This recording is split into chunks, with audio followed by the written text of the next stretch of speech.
What's going on, YouTube world? This is your guy, of course, Sealz the man, and I first and foremost want to say Happy Mother's Day to all you queens out there, all the mothers out there, all the mothers who are doing their magic, their work to raise families, to raise children, to create positivity on their community, being a mother of communities. Also want to shout out to those who lost their mothers or lost their grandmothers. It's truly heartbreaking, but their love is irreplaceable, and you know, those memories never go away. There's a special bond when it comes to mothers, and one of the main reasons why I'm making this video tonight, I want to explain to y'all. I want to talk about a little bit about myself, to get a little personal, get a little transparent, and maybe vulnerable about you know, my relationship with my mom, right? The person who made Sealz the man, as you know. So tonight, you know, as you see, it's the nighttime edition episode. It's a little different. I'm gonna put this in my real night convos playlist, so make sure y'all check that out. I talk about, you know, things that are a little outside of what I usually talk about, but probably even more important than the usual. So let's get started. A 22-year-old beautiful black woman had a baby while she was in college, also in the military. She was in culinary school, to be more precise, and she had Sealz, the man you're looking at right now. I'm sure she was very excited, as she tells me, but her situation at the time was very complex. You know, she was in school, she was in the military, probably the craziest thing she's ever been through, you know. But thank God she had her parents, my grandparents, who said, you know what, you do what you need to do. We're gonna take Sealz, bring him to Jersey, and raise him and go from there, right? Beautiful thing, you know. It's beautiful to have a support system, but that is also probably the genesis of our strained relationship in the future. So my grandparents raised me, you know, a God-fearing grandmother, love her to death. My grandfather, he wasn't really in church, but he was a very hardworking man, worked in a factory, a rubber factory. I was surrounded by love from a very young age. I recognized love. I recognized what it was to be cared and what it is to care for someone else. But there was something missing. That motherly love. A grandmotherly love, there's nothing like it as well. I feel like grandparents are God sent, like, to help parents, you know, raise children, to raise families. Grandparents are the heroes that aren't talked about as much, right? I love them, man. I lost my grandfather in 2017, you know, probably the craziest thing that ever happened to me. But let's get on track here. So I had that grandmotherly love, you know, but I was missing that motherly love. Also, something about me is that I don't know my father. I never had that conversation with my mom yet about, you know, what happened with that. We've had brisk, you know, mentions about him here and there, but I kind of left it alone because I felt her emotions when I would bring it up. But I'm at the age where it's time to talk about it. It's time to get real about the other half of who made me. So that would be another topic maybe in the future for this channel. That is super important.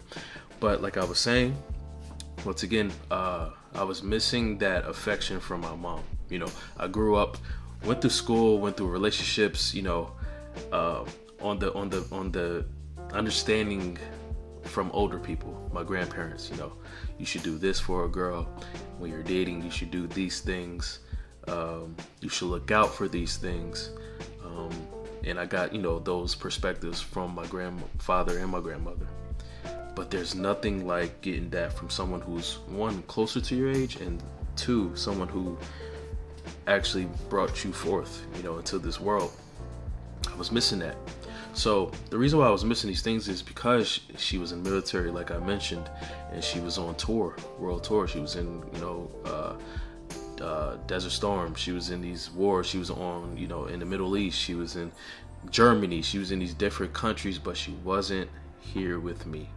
You know, I used to blame her for a lot of those those moments of loneliness and seeing my friends with their mothers and stuff like that. When she did come home, to see me and to see, my grandma and everybody, it was great, but it wasn't fulfilling. Because because me and my grandmother had such a beautiful relationship, because she raised me since I was an infant, that is set in stone what we have. But with her, it was almost like a stranger every time I seen her. Every time she came home and hey, this is your mom, it didn't feel right, because we didn't build that mother to son relationship.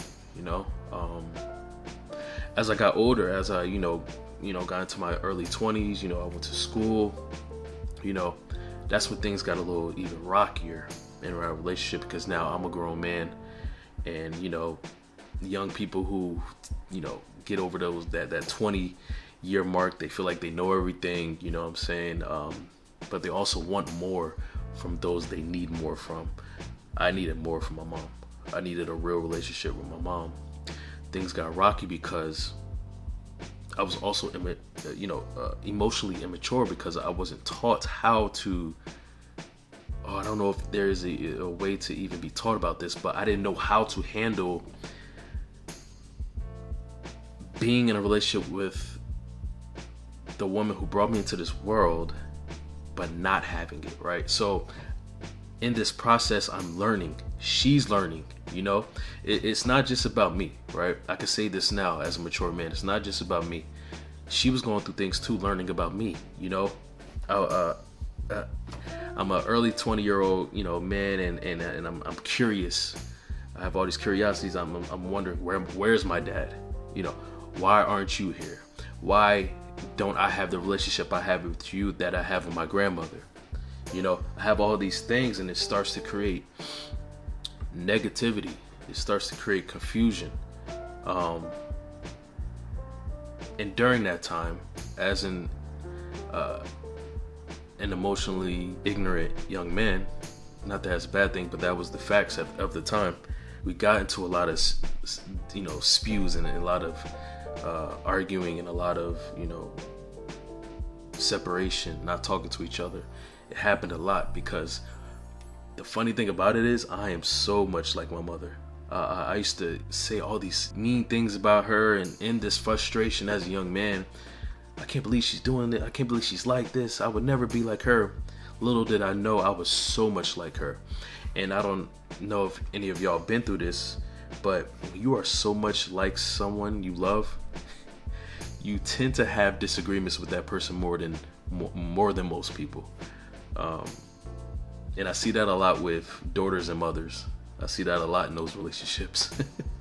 It's funny. I see it with my niece's mother now. So, but the turn point, the thing that turned our relationship around dramatically, and it was kind of unfortunate and scary as all heck, was when my mom caught COVID. That, remember that thing, right? My mom caught COVID, and she lived in Maryland at the time, and I lived up here, and it was crazy that we weren't even talking at the time. We got into another one of those arguments that I mentioned earlier, and we weren't talking. And when that happened, I didn't talk to her for like 3 months. Imagine that, 3 months. I ain't talked to her, and I was so stubborn. Ego, we both had it, stubbornness and ego. And my grandma, she called me one night. She was like, "Hey, I haven't heard from your mom. We was on the phone, and she said she was sick." And then the phone hung up, and I've been calling her ever since, and she hasn't picked up the phone. It's been a day. And I'm like, whoa. Like, I forgot that we were even beefing. You know what I mean? Based on the reaction that my grandmother was having, I can hear the fear in her voice, the confusion. My grandmother's a very strong woman. She rarely shows emotion or like fear in her voice. This time was the first time I heard fear in her voice, and I dropped everything. I was like, yo, where is she? That shook me. It's amazing how frail and fragile beef can truly be. because I forgot why she made me mad. I forgot why I was mad at her. I forgot all that nonsense. And I started to call all the hospitals in Maryland trying to find her. I literally searched numbers, calling people. Mind you, it was like 11:30 at night that day, almost midnight. And I'm calling and I'm searching, Googling and all that. And I finally, after 5 hospitals, I finally found her. And I got in touch with them, and you know, they said she was here. I called my grandma and I told her what's up. I was willing to drive 4 hours to go see her to figure out what was going on. But I wasn't allowed to, because during that time the hospitals weren't allowing anybody in. So doctor told me she has COVID and COVID-19, and she has pneumonia, and the COVID-19 brought on pneumonia and sepsis. And I was just like, sepsis? Like, for those who don't know, sepsis is a nasty disease. Like, it is horrible, you know. We already know about pneumonia. Pneumonia is crazy, walking death. Like, you don't even know. People die from walking pneumonia and not even know they have it, you know. So I'm listening to this, and I'm just like, oh my gosh, you know. That's when I realized I was about to lose my mom. And I haven't talked to her in 3 months because of an argument. I was about to lose the woman who brought me into this world. And the last communication I had with her was an argument. You know? And that hit me, you know. I've had friends who lost their moms. Tragically, suddenly, from sickness, all types of stuff. It doesn't really matter how you lose your mom. I've had people, and I know people that lost their mom, you know.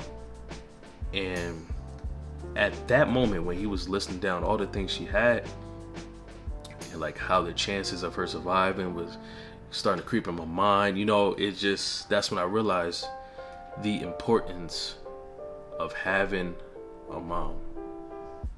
Once I realized the importance of having a mom, I realized that I need to, if God saves my mom, I need to create a healthy relationship with my mom, with my mother.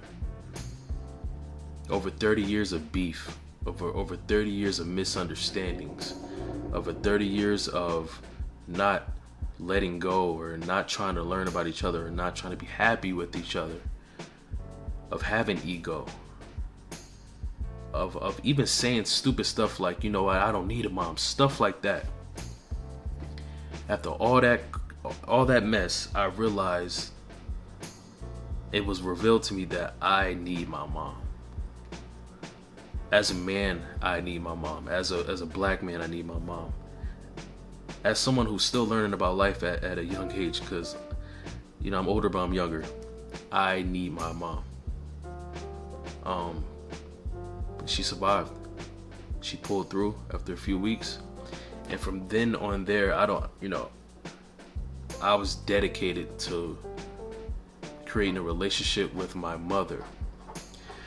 You see, every video that I put on my channel are things that I've learned by myself, alone, inexperienced or experienced, through the fire, cuts, bruises, and scrapes, witnessing, people watching.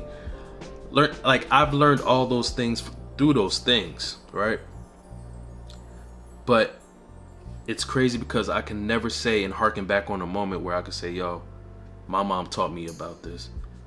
My mom taught me about this when it comes to relationships with women. My mom taught me about this when it comes to friends. Because it was everything but her. I was missing that. But I started to think, man, just think about the level my life will go to. The level my life will level up to once I create a relationship with my mom. And she's super smart, super intelligent, super tough, super beautiful. All those things. And I've been missing those things for most of my life. God, if you pull my mom through, if you let her survive COVID-19 and pneumonia and sepsis and all this other stuff, I promise you that I would do whatever it takes to make it work. I want to be that son that has a best friend relationship with his mom, man. All my friends got that, you know? I was the only one who was just like, oh, that's cool for you, you know, great, you have a good relationship with your mom, you know? I wanted that. So I didn't come on here to give y'all a sob story on Mother's Day. That's why I put it out at night, because I didn't want it. I knew what kind of temperature it was going to be, what kind of how emotional it was going to be for me. But you know, I just realized after 30 years how important it is to have a mom. And not only just that, everybody knows it's important to have a mom, but how important it is to have a healthy relationship with your mom. Because all those who have their mom these days, they all have a relationship, but they're different type of relationships. It doesn't mean you have a good relationship with your mom just because you have a relationship with your mom. There's a lot of toxic relationships with children with their moms these days. A lot of problematic relationships. A lot of hatred towards their mom. So I honestly wanted to talk about my dark side of my relationship with my mom, to show people the true essence and importance of having a good relationship with your mom. Because you see, my mom went through a lot. And as I grew older and I got mature, I realized that, my mom been through a lot, man. My mom been in the military since she was 17. She got kicked out the house. The only option she told me she had was to go to the military. Imagine getting kicked out the house at 17 and going straight to the military as a young lady, a young girl. And now she's learning how to have a son because she's never been through this. She's probably never seen this. She's probably never seen a successful example of this. And that's when I also realized I need to learn how to be open to other people's stories, because it is never just about you. It is never just about me. I'm always ready to have my ears open to hear your story. I do not judge. No judging here, because everyone has a story. My mom has a story, and I learned her story, and I'm still learning her story. And in a way, her story is building my story. Now we are trying to build a healthy relationship. And now I can truly and honestly say, I love you, Mom. You've been through so much to have me, to keep me happy and healthy and living, to make me the man I am today. I am truly grateful. The fact that we went through these things makes our story even more beautiful. There was nothing Disney about this, but I don't think I would change it for anything. Because through those tough times, it strengthened my want for love. It strengthened my want to have a happy life. It strengthened my want to have a happy relationship with my mom. And now that we're there, now we're working on that, I would do whatever it takes to get to the finish line of calling you my best friend. So I say all this to say, for those who are having a tough relationship with their mom, if there is an inkling of a possibility of repairing your relationship with your mom, go for it. If it will not destroy you going back and trying to heal things with your mom, go for it. If creating a healthy relationship and a better relationship with your mom will make your children's lives better, will make your life better, I think it is deserving to go for it. Because once you lose your mom, you lose your mom. There is no other mom. There is no replacement mom. You cannot buy another mom. And yes, most people have a fake mom or, a woman role model to look up to who are mom-like, but there is only one mom. So once again, I just want to wish y'all a happy Mother's Day to all the mothers out there, and that you deserve to have a good relationship with your mom. If it is possible, you deserve that. So peace and blessings. Have a blessed Mother's Day to all y'all out there, and have a good night. See you in my next video. Goodbye.